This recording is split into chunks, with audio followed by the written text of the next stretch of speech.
নবনির্বাচিত প্রধানমন্ত্রী জনাব তারেক রহমান তিনি বলেছেন তিনি বাংলাদেশের যত নদী খাল রয়েছে নালা রয়েছে এগুলিকে তিনি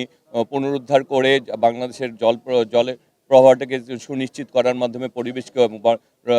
এবং বৃক্ষরোপণের মাধ্যমেই তিনি পরিবেশকে সুন্দর করবেন। নাগরিক সুবিধা বঞ্চিত একটি এলাকা, এই এলাকায় আমাদের অনেক নাগরিক সুবিধা থেকে আমরা বঞ্চিত এবং আমাদের নাগরিক অনেক সমস্যা রয়েছে এবং সেটির ক্ষেত্রে মশা এবং পরিষ্কার পরিচ্ছন্নতা আমাদের একটি বড় সমস্যা। কারণ আমাদের এখানে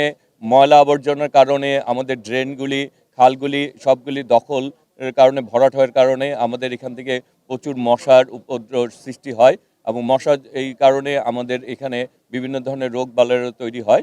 আজকে আমি আজকে ঢাকা সিটি কর্পোরেশনের প্রশাসক জনাব সালাম ভাই এখানে উপস্থিত হয়েছেন এবং আমাদের এলাকার বাসীকে তিনি মশক থেকে অভিযান চালিয়ে মশক নিধন করে আমাদের এলাকায় এই যন্ত্রণা থেকে আমাদেরকে পরিত্রাণ দিবেন এবং আমি ওনার মাধ্যমে বিনীত নিবেদন জানাবো যাতে এই কর্মসূচিটি ধারাবাহিকতা থাকে এবং এটি প্রতিনিয়ত প্রতিটি ওয়ার্ডে এবং প্রতিটি মহল্লায় যাতে এই কার্যক্রমটি যতক্ষণ পর্যন্ত আমরা মৎস্যকে নিধন করতে পারি তত এই কার্যক্রমটি এই এলাকার প্রতি একটি বিশেষ নজর দেওয়া এবং আজকে আপনার উপস্থিতি এটি প্রমাণ করছে যে আপনি এই এলাকায় ঢাকা নয়কে ভালোবাসেন, ঢাকা নয়ের এলাকার মানুষকেও ভালোবাসেন এবং ঢাকা নয়কে আপনি পরিষ্কার পরিচ্ছন্ন এবং খালগুলি পুনরুদ্ধার করতে চান এবং ঢাকা নয়কে আপনি মশক মুক্ত করতে চান। সেই কারণে আমরা ঢাকা নয়ের এলাকাবাসীর পক্ষ থেকে জনগণের পক্ষ থেকে আপনাকে অনেক অনেক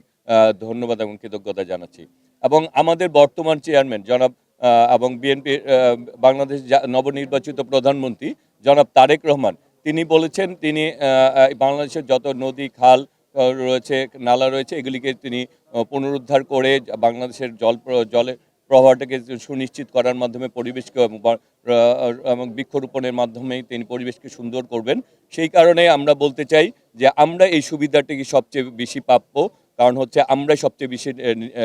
নিপীড়িত এবং আমরাই বঞ্চিত। সুতরাং আমরা যাতে এই সুবিধাটুকু পেয়ে আমাদের এলাকার মানুষকে ন্যূনতম নাগরিক সুবিধাগুলি প্রতিষ্ঠিত করতে পারি সেই ব্যাপারে আপনাদেরকে আবার আহ্বান জানিয়ে এবং এই কর্মসূচিকে যারা রাজনৈতিকভাবে এবং মিডিয়াম যারা রয়েছেন আমাদের বিভিন্ন সামাজিক সংগঠনে যারা রয়েছেন এবং সিটি কর্পোরেশনের বিভিন্ন পর্যায়ে যারা কর্মকর্তা রয়েছেন সবাই এখানে উপস্থিত রয়েছেন এই কার্যক্রমটি শেষ এবং সবসময় এটি রাখবেন।